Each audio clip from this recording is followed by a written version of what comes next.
Sann community is one of the oldest communities in Africa, in the world, and according to many people it is probably the oldest.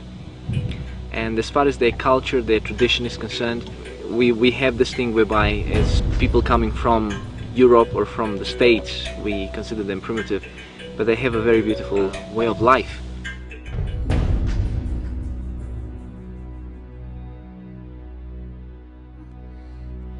Probably one of the most beautiful experiences I've ever had was spending a few nights with a family of Bushmen in 1996, and I got to know their lifestyle, what happens every day, and it's not very complicated and it hasn't really changed that much. Very early in the morning, about 4 or 5 o'clock in the morning, the men, together with the bigger boys, go hunting or looking for something to eat for the family. By 8, 9 o'clock they're back. And whether they've got something or not, sometimes they go hunting for a day or two or more. They don't have much. They live under the open sky, and being together really means a lot to them. Being together, the kids playing together, the community, the village, everyone is at his own hut or her own hut and doing their own business, and then from time to time you just see them gathering around a fire in the center of the village, and then they begin to chat and share their experiences or what they are busy with, and there's lots of interaction. Their language is very rich, full of clicks, and it's just so charming the way everything begins and ends so unpretentiously as far as that. Color, because they don't have a written language, color is used to communicate, and all these bracelets and all these other things that they wear, every single one, every pattern and every combination of color contains a message. So, for example, if the husband is going hunting and then he receives a bracelet from his wife, the message would be, we'll miss you, or the children will miss you, or have a successful hunting. This root is called, it's actually not a root, it's a fruit. It's called hudia, and the Bushmen use it, they eat it like this, some in different forms. Sometimes they make it a powder, so that they don't get hungry. And it just so happened that someone heard about this, and they came and they made all kind of diet pills out of this thing. And unfortunately the Bushmen didn't benefit too much because of this. But this is a very good way of making sure that your hunger is suppressed when you are in the bush. You go hunting and you can't find game for like 2 or 3 days. They eat this and then they manage to just carry on without needing anything else to eat. The taste is extremely bitter. I don't think I've ever eaten anything as bitter as this, but if it helps, we'll save on some money.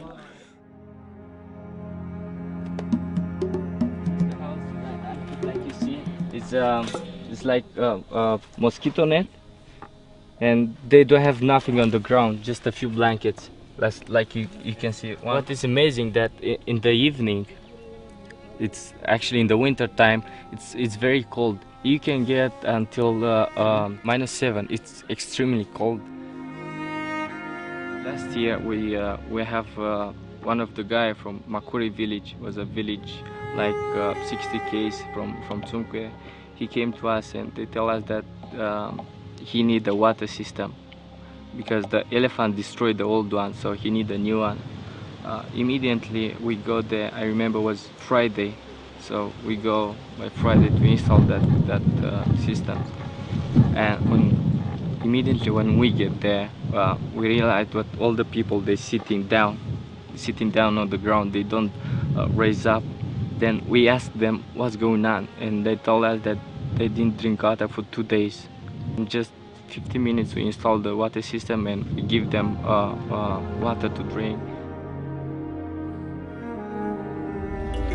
So this year the medical team basically went out to villages every day, and we focused on giving out medication, mainly for pain and infection, but we also did a lot of dental work and a bit of physiotherapy for those people with backache.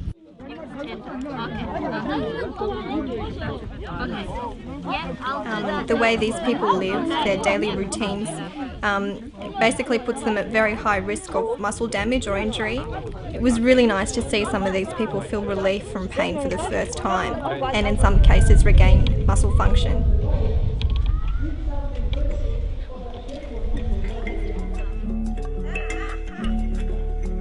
Teeth are a problem no matter where you go, and of course especially in places like this where there has been no water for so long.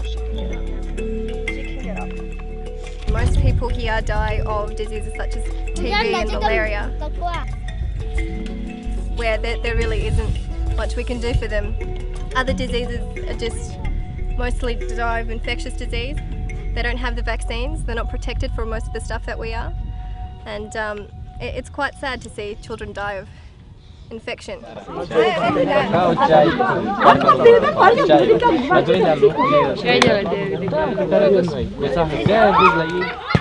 Diarrhea is another huge problem for the Bushmen. In many cases people die, especially children, because they just have no way to hydrate themselves. This medicine is very important. Give it to someone when they have diarrhea and they will get better. But now installing these new water systems means that this disease is no longer life-threatening.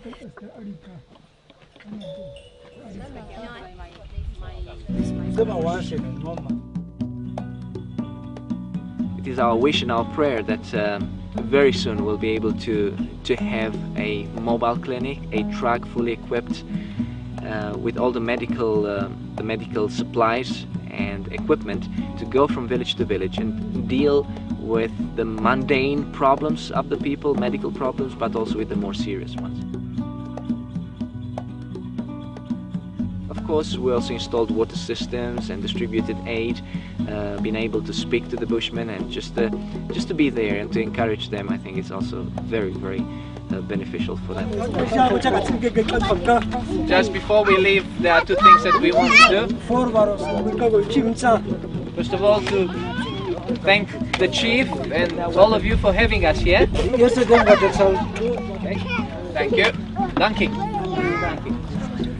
And we are handing that over to the chief.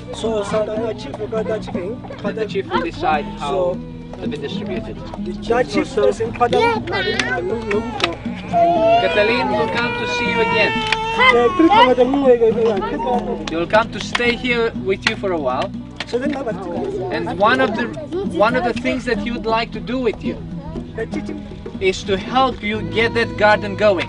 So now you have water. Now you can have a nice garden.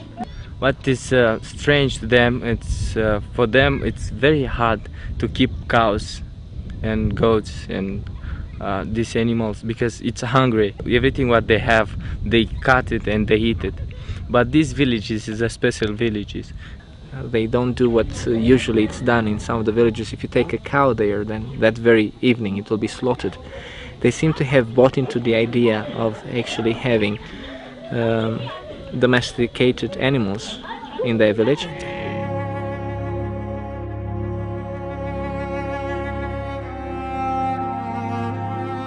In closing, I would like to take this opportunity to thank everyone on behalf of Pilgrim Relief Society and on behalf of Sebastian and on my behalf, to thank all those who have supported us thus far, financially and otherwise, by being here, some of the volunteers that have made the sacrifice of just coming to the Kalahari. That means a lot to us and to the people. So thank you very much, and we're looking forward to continuing this partnership, and so that we can finish the work and go home.